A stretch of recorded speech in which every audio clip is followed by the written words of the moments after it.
Paltrocast. Steve and Peter, pleasure to be speaking with both of you. Peter, how are you doing aside from answering the same questions over and over and over again today? I'm doing very well. It's good to be in New York and talking about this film that I'm very proud of. Yeah. Sure. So how did you and Steve first connect? It was a kind of organic coming together. I knew the producer of the film, Rory Aitken. He told me about the project. I read the script and I read the book, and then I heard that Steve was interested in doing it and with circling it, possibly doing it. And then I chatted to Steve and Jeff, and it kind of organically came together. But it felt very easy in a way, in terms of just feeling like everyone on the team felt like it felt connected in the way we wanted to make the film. And then I think then the hard bit started for the producers was like, okay, now we need to raise the money. Got it. Steve, longtime fan, we'll come back to that, but how similar are you to Tom Mitchell, the character? Not similar at all. I mean, I've got to be really honest about this. So Tom Mitchell is still is, he's still around. To all intents and purposes, a very good egg, you know, a nice guy.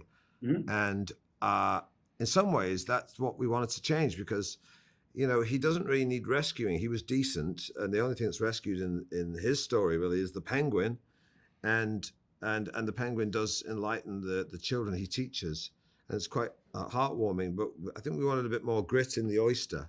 So we made the character a bit more like me, which is more cynical and irascible. And we thought it would be a more interesting journey for Tom to go on if he didn't like penguins or animals or children particularly.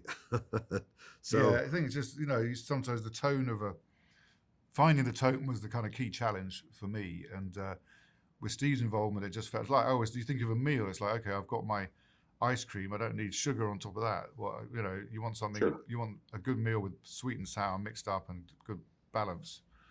So I think the cynicism versus the penguin just feels like a much more dramatic and comedic spark to start a movie from. Peter, was this film made in Spain as opposed to Argentina?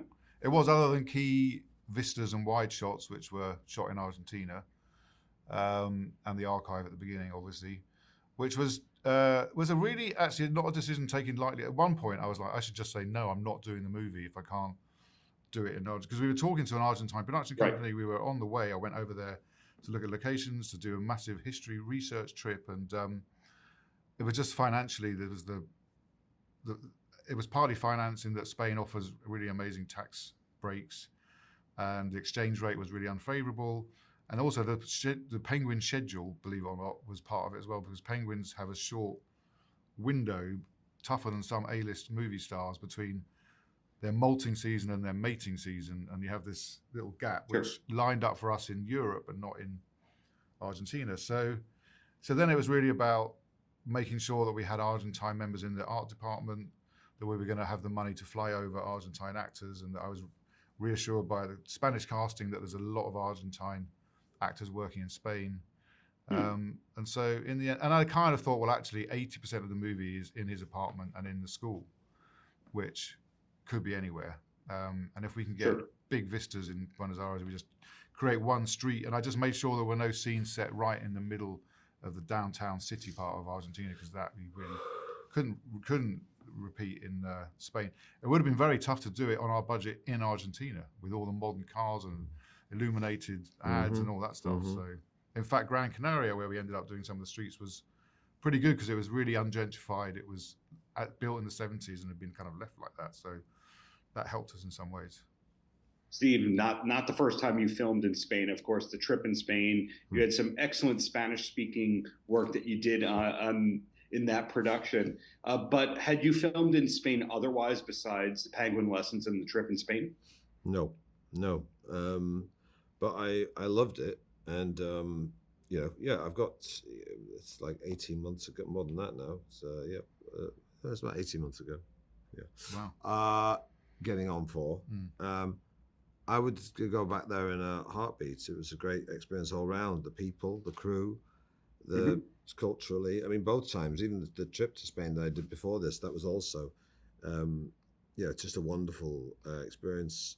Just enlightening. I remember driving through Spain the very first time and thinking, oh, I can see where they did all those spaghetti westerns here, because it looks, parts of it look like the Wild West. There's huge plains and mountains, and so it was a real eye-opener. It's kind of different from the rest of Europe as well, topographically and culturally. So yeah, loved it. So one last question for both of you, and we'll keep saying the Penguin lessons so the SEO and the algorithm picks it up, of course. Steve, one of my favorite things that you worked on was Hamlet 2. Any chance we'll get a Hamlet 3? You know what? It's so strange, that movie. I think Emma Stone was on a TV show like a couple of years ago, and she said, whenever I feel depressed or down, me and my boyfriend watch Hamlet 2. And it was a film that I did with Andy Fleming that kind of came and went. It's got a weird title, Hamlet 2.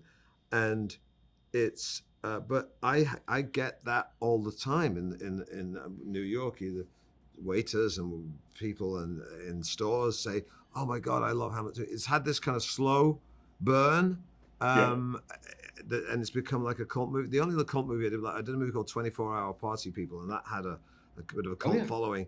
And Hamlet 2, has this.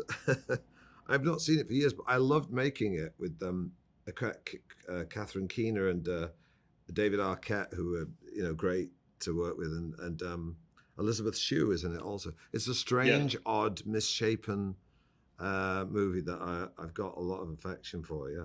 You've now said another Hamlet 2 film where you play. Sorry. Penguin lessons. Well, yeah. So Penguin Lessons, Peter. The last question goes to you here. To us, it's a new movie. Obviously, movies take a long time to come out to the general public. What's next for you, or is it Penguin Lessons 2, 3, and 4?